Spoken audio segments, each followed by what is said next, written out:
Welcome to Leveraging the Laboratory, a Mayo Clinic Laboratories podcast for administrators, outreach managers, and laboratory professionals to learn how to best leverage and optimize the laboratory for patients, clients, and staff.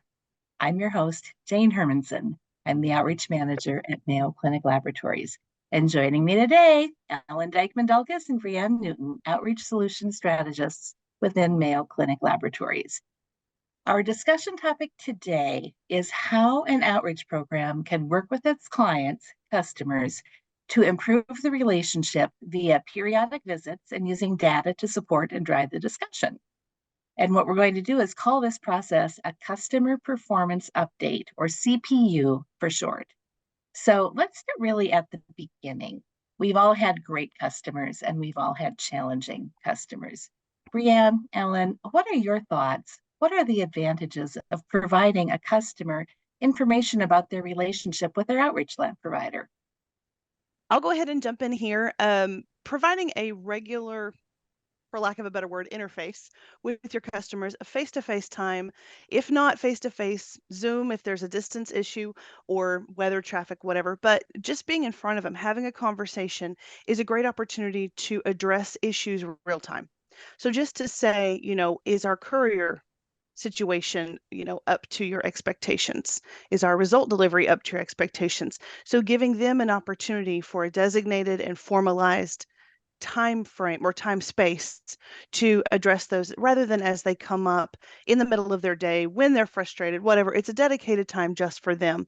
So I think that's really important in being able to address those issues in a timely manner, but also in a dedicated space. So I'm going to jump in, and I really like to visit clients when I have something to share. If we have a standard meeting, I like to have an agenda that maybe we pick off things every month, and if we don't have anything to talk about, say the courier, then we skip on to something else. But if I have a scorecard or something to share with a customer about how they're doing, then I can help them to help us. And so, like for hospitals, I've seen all different kinds of clients. So for hospitals, they want to know who to call. If you work for a big academic medical center or a community hospital, they want to know who is their point person. And it may be your call center, it may be your outreach manager. But one thing is you want to make your organization seem small to your customers so that they have that free flow of information. Some organizations are connected versus manual processes. How does that work and how are they doing? Having specimens when the courier shows up. We want to make sure that they're successful in your laboratory so that they get their results by end of day sometimes. And if the courier is having to wait for them, we want to tell them that. If you have a hospital organization with a pathology to pathology relationship, can they talk freely? And that's real important. And when I go to nursing homes, if you have a contract for services, maybe you describe who pays for the courier during regular hours and stat hours. And so how is the client doing? Because if they're calling stats and those charges are hitting your lab account, that can be problematic. So you just want to clarify the rules. Also, nursing homes, a lot of those residents, and they don't call them patients, they call them residents, aren't wristbanded. And you go to visit somebody and they move beds or you don't know who they are. How do you identify them? So perhaps identifying a champion to go around with your phlebotomist and draw the patient is very helpful. And maybe you need to insist on that because patients often say, "Are you so and so?" And they say yes, and they may not be. And getting a legible requisition. Do they have lock boxes? How do you meet the needs of the nursing home?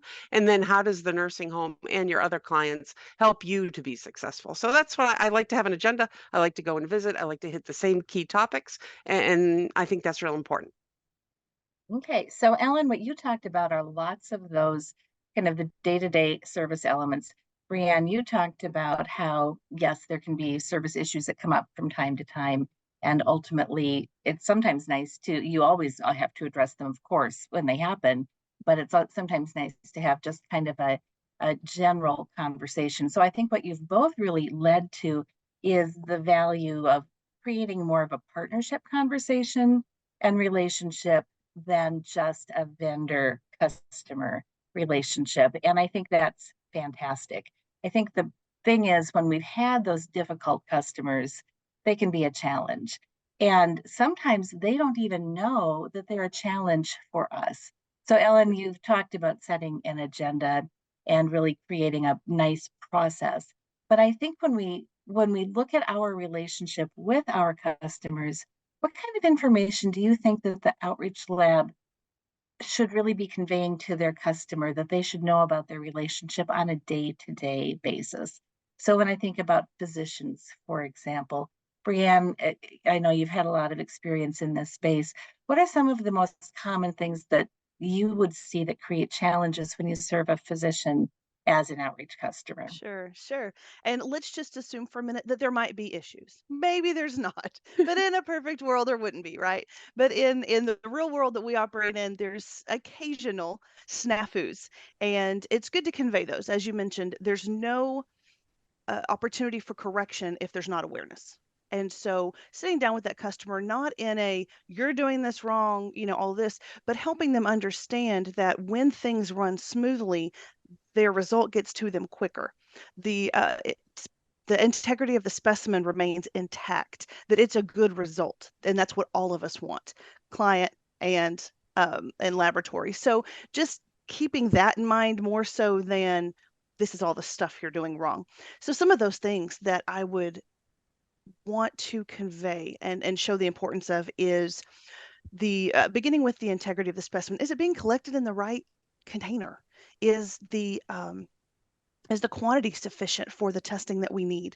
Is there proper identification on that specimen? So really starting at the heart and the beginning of what we're trying to do, and then moving through to billing issues. And so that comes to, is the requisition information complete? Is the diagnosis code on there? Things like that, that really helps it through all the way through. Some things we may not consider in a conversation with a physician partner, and I'm with you, I call them partners, was the patient prepared for what to expect when they arrived at our draw site? So did they come fasting when they were supposed to? Did they understand that this was going to be a collection at home rather than in the collection area at our phlebotomy site? So just making sure that there is clear communication all the way across the board. And then the expectations to tell them, maybe you do have some mislabeled or there's some information missing. Do you understand what we're looking for? And not in a patronizing way, but in a way of saying, maybe this is an opportunity for some education on not only why is this important, but making sure that they understand clearly this is what we need to get our part of the job done. And so just, again, a back and forth conversation and keeping the patient, of course, at the forefront of what we need. Yeah, Brianne, I think those are great ideas. I think I would formulate it a little. I love that, but I'm data. You're all data geeks, right, in the laboratory.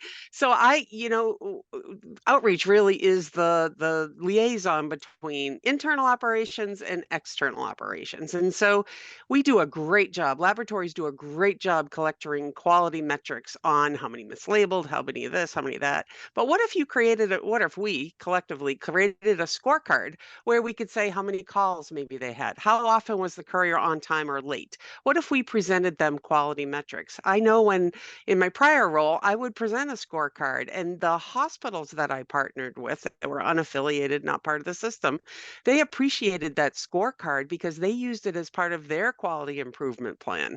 So then if you have a scorecard with data, maybe every quarter you round with them about some of the issues, then they can see improvement. And then the flywheel keeps moving in a more positive manner between the two of you. So I think having data just supports that, and you're already collecting the data for your internal use. Just give it a different spin and look at outreach data. It might be really helpful. So let me just chime in, and I think both of you talked about things that truly, if a customer does them well, works in collaboration with the laboratory instead of just dumping stuff on us, which sometimes happens. If the customer does it well, now we're actually improving patient care. And that's truly what we're here about. And I think when we align ourselves as partners in that patient care story, it really positions us in a very different way, other than saying you're a naughty customer, don't do that, but really to make them help them know that we are on their side and trying to help them take care of their patients too. So when you think about, so Ellen, you talked about a scorecard, and I think that a scorecard is a great idea because we already have the data. We might need to parse it out, make it more outreach specific. Brianne, any other thoughts about other stuff that you should talk about when you're meeting with a customer? Oh, I think a great one, and we've kind of alluded to it a little bit. I wanted to throw it in just because it is so impactful, not only to the customer you're talking to, but all the other ones on your spectrum. Is if there are specimens collected in that particular customer's office, client's office, their location, is ensuring that the specimens collected there are prepared and ready to be picked up when they're supposed to. So if you can imagine, a courier is walking in trying to pick up from physician office A at, whatever time, and then B through Z is waiting on them, is to really have that conversation with that particular physician A location to say, yes, this is the impact and this is why we need to have these ready at this particular time. And then again, going back to data, like Ellen shared, is if there is a perceived issue, capture that data to say, we've had several late ones. Is there something going on? And that might actually could lead to possible service recovery if two pickups are needed, or maybe there's a different shuffle around that actually meets the needs of that customer better. But that's another one that as we were talking, I was kind of wanting to add that one in as well, because the impact is not only to that current client, but to all the other ones that need to be serviced as well. Sure. So just a question. So we think about a scorecard, right? And here's how you're performing. Here are the things that you're doing. What if we talked about some of the things that we do as far as volumes and perhaps revenue, if it's a client billing situation, or even errors that we have made. So we're actually reporting on ourselves as well. And what that does, it really leans toward a conversation. So a standard visit. So whether it's maybe not monthly, but perhaps a quarterly visit. So that would be our CPU, right? The client performance update. But it's not just the customer's view or the customer performance update, whatever we're calling it, CPU. It's a new name. We don't know yet. But but the customer performance update, when we think about that, then the next piece is to say, okay, well, let's have a structure for this meeting. And perhaps we have a report card. And I'm guessing we probably don't want to come in and hammer on them and say, you're a naughty customer, here are all the bad things. Oh, and by the way, here's all the stuff about us. How do you feel we could best structure that CPU visit? Let's say it's a quarterly kind of an update. How would you like to see that structured? I'm going to jump in here. I love sandwiches, right? So I want to go in and I want to meet a customer or a client or a friend, right? Because if you have a relationship, you've built that, and you say, "Hey, Sarah, I'm going to meet you, next month, and we're going to talk about this." I say when I walk in, I prepare an agenda. I say, and sometimes there's any other business I put on there. So I talk to them first. Hey, what's new? Hey, do you have any new staff? Any new couriers? Anything going on? How's the courier? Here's our data that we generated. And then I say anything that you're having problems with our laboratory and our service. And that's when I hear, we've got this great courier, but he's got this cologne and our staff are having an anaphylactic reaction. Or after hours, we're calling the wrong number and we don't get the results. Or our billing, or whatever it is, right? And so I have them give us feedback, give me feedback. And then my job, remember I said that we're the conduit between internal and external operations. I bring that back to the leadership group and I say, you know what? The courier, we got an issue with a driver. So I round with the courier. And then I say, you know what? We don't have the right numbers at our call center for this client. I work with them to update that. You know what? The bills, is there a problem with the bills? And they say, well, we've been down staff and we're a little more delayed than we need to be. So then I round with the client, and I don't usually sometimes wait until the next scheduled meeting, but those things that can wait, I would then bring up and say, hey, you brought this up the last time I was here. This is what we've done to fix it. And has that service improved? So I sort of like listen to them and then ask them to talk about us. And then what have we done to fix the problems that they've brought up? So it's all about sandwiches, Jane. Okay, so first part, all about them. What are they doing? Second part, about us. And then how about a closing thing to really share all these wonderful things that we have? Brianne, I know that you've again had this type of experience when you talk with physicians. Any thoughts about how to kind of close it? So Ellen talked about the sandwich. Okay, we're going to hear about them. Now we're going to tell you all the naughty stuff that happened or all the great Sure. stuff that happened. Now what? Yeah. So what I would consider the bottom piece of the bread, and I love sandwiches too, Ellen. So the bottom piece of bread is kind of the way I like to do all meetings, or that I appreciate being done in meetings, which is, okay, let's do like a real quick recap. What if quality metrics or KPIs or the data haven't been covered yet in the meeting, let's go ahead and cover those now. Are things improving? And this is metrics for us and the customer. So are we being late in a specimen pickup? Are we late in the billing delivery? Are we delayed in our criticals? And then, of course, the metrics that are placed on the client. So just making sure that those have been part of the conversation if they haven't occurred naturally already. So wrapping that up. And then lastly is what I appreciate is a recap of the action items to say, okay, this came up during our conversation. I need to go talk to the leadership about the cologne, or I need to go talk to billing or call center or whatever those action items are, and then see if there's some to be placed on the customer themselves. Is there follow-up items for them? Maybe they have provided us a wrong number and need to get us a good one, or whatever that might be. So really putting the bow on that conversation to say, keep that line of communication open. We've both got things that we need to follow up on. So there's no misunderstanding and everybody has an assignment for the next time that we talk. So that ensures continued communication, but that things are getting done and that everybody is okay with the service being provided. Excellent. And I think the other piece is when we are kind of leaving them with a lot of information or to-dos, let's make sure that they know some important things that might be changing. Do we have a new staff member? Do we have a new pathologist? Did we make some updates to our joint test catalog? Do they even have our test catalog on their home screen? Can we help them put a shortcut to the catalogs so they have access to those specimen requirements? So really, it's a great opportunity for us to share that type of really nice update instead of just slamming them with emails all the time. So if you think about it, in this customer performance update can be a really valuable tool. And I know that we're very nearing the end of our time, as we always do.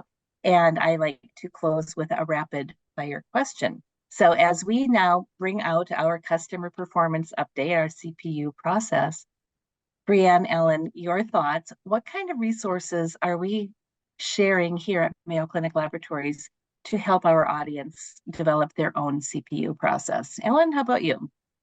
Well, I am trying to be really cool with my kids and have been participating in the blogs that are on our website. And so I think I might take this topic with a team to really define what we're talked about today. There's a lot of information, and we want everybody to be successful for the patients that our customers serve as well. So I'm going to put pen to paper, Jane, and write something up and share it on our blog, as well as I think internally we're going to work on a scorecard that our clients can use to help when they go and visit their clients. I think that's the number one thing that I get asked when I'm out there is how do I talk with my client the most efficiently? And so let's put our brains together and think about that. Brianne, how about you? What do you think? Again, lots of things under construction. We do have a template tool that we are working on to provide to our MCL clients to provide a skeleton, if you will, for data gathering during these to help someone who's never performed a CPU with a client to feel a little bit better, to feel like they've got a toolkit together to walk in. And it's, of course, like all of our things, it's here's a place to start, tweak it at will, and make it yours, but really provide something to walk in with so that there's an expectation of this to provide guidelines on what should I be asking, what should I be providing, and just help someone guide that conversation along until it becomes second nature. Absolutely. And what I would encourage is definitely read the information, take a template, and then make it yours. And clearly, with the view of trying to establish more of a partnership relationship than just that customer vendor relationship. So the word is customer performance update. We've coined a new acronym today, CPU. And truly, it's based on the fact that we know that no customer wants to be that bad customer.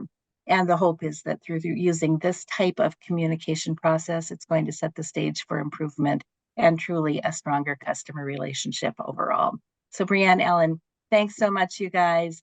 Thanks to our audience. We hope that you're inspired now to develop your own CPU process. Thank you for listening to Leveraging the Laboratory, a podcast from Mayo Clinic Laboratories. If you've enjoyed this podcast, please subscribe. And until next time, we encourage you to continue to promote your community-based hospital laboratory. The needs of the patients always come first. We invite you to share your thoughts and questions by email. Please direct any suggestions to mcloutreach@mayo.edu and reference this podcast. If you've enjoyed listening to this podcast, please subscribe. And until next time, we encourage you to continue to promote your community-based hospital laboratory. After all, the needs of the patients come first.